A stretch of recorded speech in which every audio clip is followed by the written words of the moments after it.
स्तरीय पंचायत चुनाव की जैसे घोषणा हुई है झारखंड में, काफ़ी गतिविधियां काफ़ी तेज हो गई है। पॉलिटिकल सिनारियो काफ़ी तेज दिख रहा है हमें।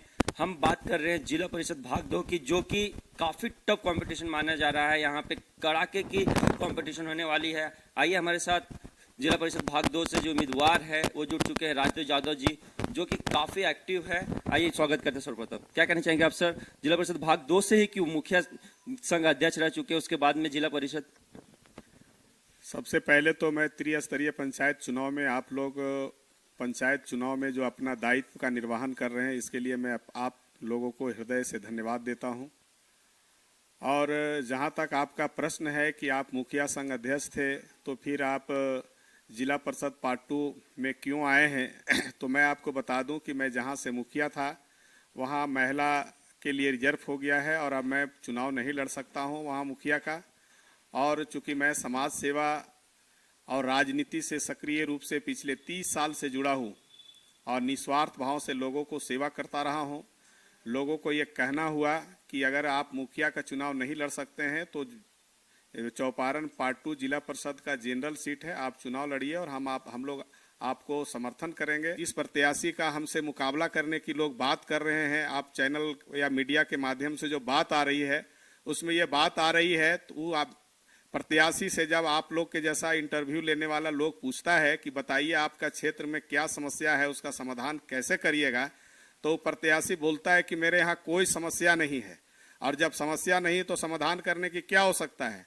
इसी से आप सोच सकते हैं कि जो आदमी से हमारा मुकाबला करने की लोग बात करते हैं और उसको जब समस्या ही नहीं दिखता है, क्षेत्र में भ्रमण ही नहीं किया, क्षेत्र के लोगों को जानता ही नहीं, क्षेत्र के लोगों से दूर तक कोई सरोकार ही नहीं है, तो क्षेत्र के लोग उसको अपना मत कैसे देंगे? और जब उसको मत नहीं देंगे तो निश्चित रूप से मत तो एक तरफा होने वाला है। और जब एक तरफा होने वाला है तो हमारे लिए क्या टफ है और क्या हॉट सीट है?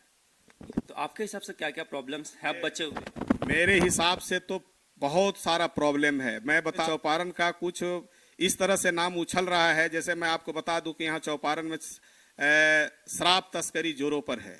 चौपारण में मैं बता दूं कि अफीम और गांजा इत्यादि मादक पदार्थ का तस्करी जोरों पर है। और मैं आपको बता दूं कि जो जीटी रोड में आज खुल्लम खुल्ला गौ तस्करी के लिए गौ माता को ले जाकर के गौ वध कराने का जो कार्य होता है उसमें खुल्लम खुल्ला हो रहा है। ये 3 समस्या के लिए आज चौपारण 3 कामों के लिए चौपारण आज जाना जा रहा है। और उसमें आप सभी लोग जानते होंगे कि किन लोग का हाथ है, किसका हाथ है।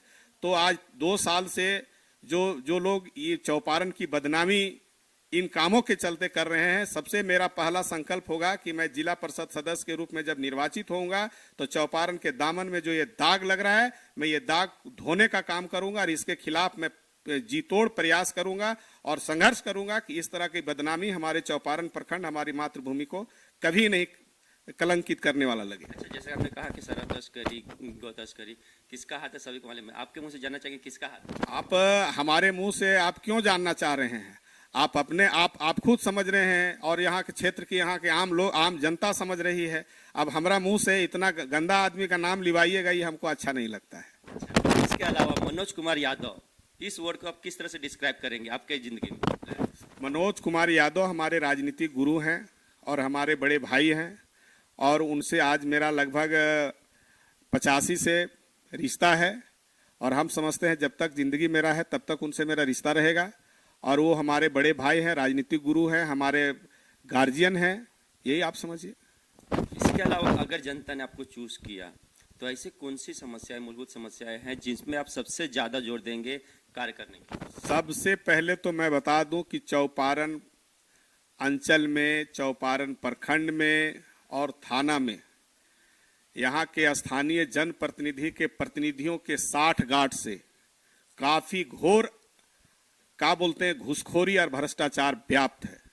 मैं आपको विश्वास दिलाता हूं कि यदि हम निर्वाचित हुआ तो जो यहाँ सरकारी काम में, अंचल में, प्रखंड में और थाना में जो भ्रष्टाचार है, जो घूसखोरी का बोलबाला है, घूसखोरी का आलम है, मैं उस पर अंकुश लगाने का काम करूंगा। और मैं आपको विश्वास दिलाता हूं कि अंकुश ही नहीं बल्कि पूरा बंद कराऊंगा। दूसरा मेरा प्राथमिकता सूची में है कि आप चौपारण प्रखंड, ये पार्ट 2 जो है से चौपारण प्रखंड का मेन चट्टी है वो आता है और मेन चट्टी में सबसे बड़ा प्रॉब्लम है पेयजल का। आप जानते होंगे कि आज से 3 साल पहले वहां हर घर में पानी आता था नल से, सिंचाई अधिकार सिंचाई बोलते हैं, पेयजल के व्यवस्था के थ्रू पीएचडी विभाग से। लेकिन आबादी बढ़ने के चलते पीएचडी विभाग से और उसको विस्तार करने के लिए बड़ाकर नदी से पेयजल के लिए नल अतिका बोलते हैं पाइप बिछाया गया, टेंडर हुआ। हम समझते हैं 15 से 20 करोड़ रुपए का टेंडर हुआ। लेकिन यहाँ के जो स्थानीय या बरही विधानसभा के जो जनप्रतिनिधि हैं, उनके गलत कार्यों के चलते, उनके गलत विचार के चलते वो योजना आज खटाई में पड़ गया। और जो 3 साल पहले थोड़ा बहुत भी पेयजल मुयस्सर होता था लोगों को, आज वो बंद पड़ा हुआ है। पानी का बूंद बूंद के लिए हाहाकार मचा हुआ है। तो मेरा सबसे पहला प्राथमिकता होगा कि मैं जब जिला परिषद सदस्य के रूप में निर्वाचित करूंगा तो चौपारण के लोगों को समुचित पेयजल की व्यवस्था हो, इसके लिए मैं प्रयास करूंगा। दूसरा, सबसे पहले मैं बता दूं कि अभी चौपारण चट्टी में 6 लाइनिंग का काम हो रहा है। वो कंपनी के द्वारा जो काम किया जा रहा है फ्लाईओवर का, वो बहुत ही स्लो या मंद गति से कर रहा है। हम कहें कि आज 7-8 महीना से बंद पड़ा हुआ है, जिसके चलते पुराने रोड को तोड़ दिया है। रोड टूट जाने के चलते काफी धूल कण उठ रहा है, और धूल कण उठने के चलते 2 व्हीलर 4 व्हीलर से लोग जो जाते हैं, उससे धूल कण उड़ने से के चलते 2 व्हीलर वाले को दिखने में परेशानी होती है। और आए दिन एक्सीडेंट होता है, आप सभी लोग जानते होंगे। और एक्सीडेंट में दर्जनों लोग का जान चला गया। अभी जैसे हम आपको बता दूं कि अभी आज से कुछ दिन पहले यहाँ हमारे पिपरा में सुरेंद्र दास की पत्नी का एक्सीडेंट में डेथ कर गया। उसके पहले केंदुआ मोड़ में हमारे जोकट के हमारे ही रिश्तेदार की पत्नी का डेथ हो गया। तो इस तरह का अन्य तरह तरह की घटनाएं घट रही है।